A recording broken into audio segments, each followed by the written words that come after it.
ঘরের কাছাকাছি যে এত সুন্দর একটা মন্দির আছে সেটা জানতামই না। আসা যাওয়ার পথে অনেকবারই মন্দিরটা দেখেছি বাইরে থেকে, ভীষণই সুন্দর লাগতো দেখতে, কিন্তু কখনো ভেতরে ঢোকা হয়নি। আজ প্রথম ভেতরে আসলাম।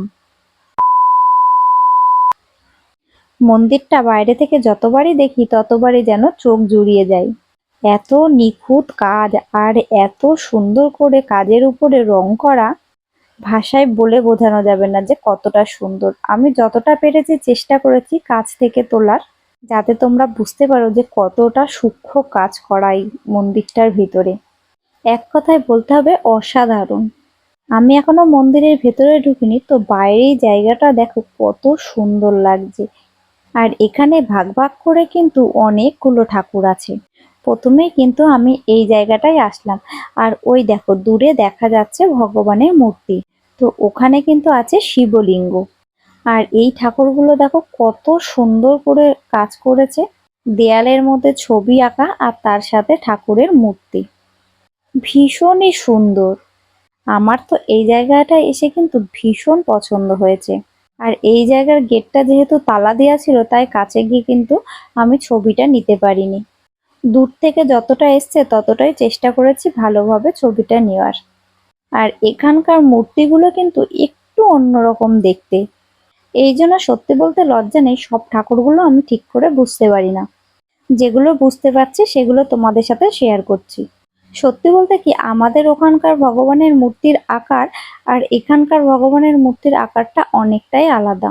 এই কুয়োটা কিন্তু অনেকটাই পুরনো, দেখে মনে হচ্ছিল এখন আর হয়তো ব্যবহৃত হয় না। তো আমি কিন্তু ঘুরতে ঘুরতে এখন চলে এসেছি একেবারে মন্দিরের পিছনের দিকে। আর দেখো পেছন দিকেও কত সুন্দর করে কাজ করা। আমি যতবারই রাস্তা দিয়ে যেতাম আর এই মন্দিরটা দেখতাম, তখন শুধু এটাই দেখতাম যে কত সূক্ষ্ম কাজ, আর কত সূক্ষ্ম কাজের মধ্যে কত সুন্দর মানে কি সুন্দর করে রং করেছে। এতটাই নিখুঁত যে সামনে থেকে দেখলে চোখ ফেরানো যায় না। আর এখানকার সব মন্দিরগুলোই কিন্তু একটু এই ধরনের, আমার বেশ ভালো লাগে। আর জানো তো, আজকে কিন্তু এখানে ঘুরতে আসার একদমই প্ল্যান ছিল না। আজকে আমরা সোনাকে নিয়ে একটু বাইরে বেরিয়েছিলাম পার্কে যাব বলে, কেননা অনেক দিন হয়ে গেল সোনাকে নিয়ে কোথাও ঘুরতে যাওয়া হয় না।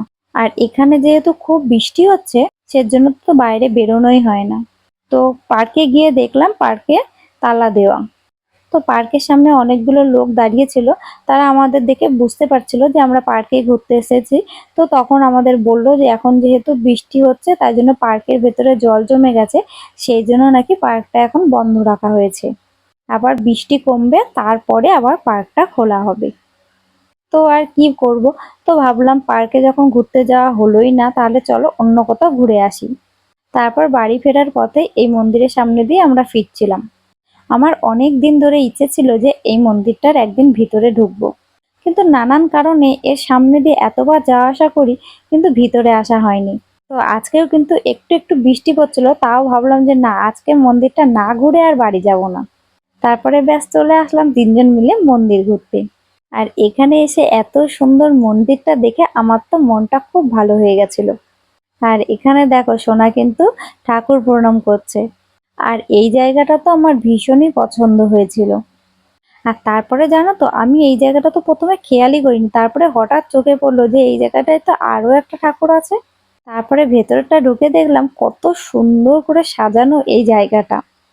কি বলবো, কালার কম্বিনেশন গুলো এত সুন্দর যে কিছু বলারই নেই। আর সোনাকে একটু ছাড়া হয়েছে মানেই দেখো শুরু করে দিয়ে দিচ্ছে দুষ্টুমি। এত খোলামেলা জায়গা পেয়ে ও কিন্তু ভীষণ খুশি হয়েছে। আর যেহেতু অনেকদিন ঘরের বাইরে বেরোয় না, সেই জন্য আজকে ঘুরতে এসে কিন্তু আরো খুশি। তো এখন তো প্রায় সন্ধে হয়ে আসলো, আর একটু একটু টুপটাপ করে বৃষ্টি পড়াও শুরু হয়ে গেছে। তো এখন কিন্তু আমাদের ঘরে ফিরতে হবে তাড়াতাড়ি করে, না হলে আবার বৃষ্টিতে ভিজে যেতে পারি।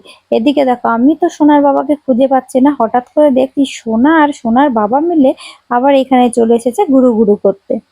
তো যাই হোক, তোমাদের আজকে এই মন্দিরটা কেমন লাগলো অবশ্যই কিন্তু কমেন্ট করে জানাবে। মন্দিরটার নামটা আমি জানি না বলে তাই জন্য তোমাদের সাথে শেয়ার করতে পারলাম না।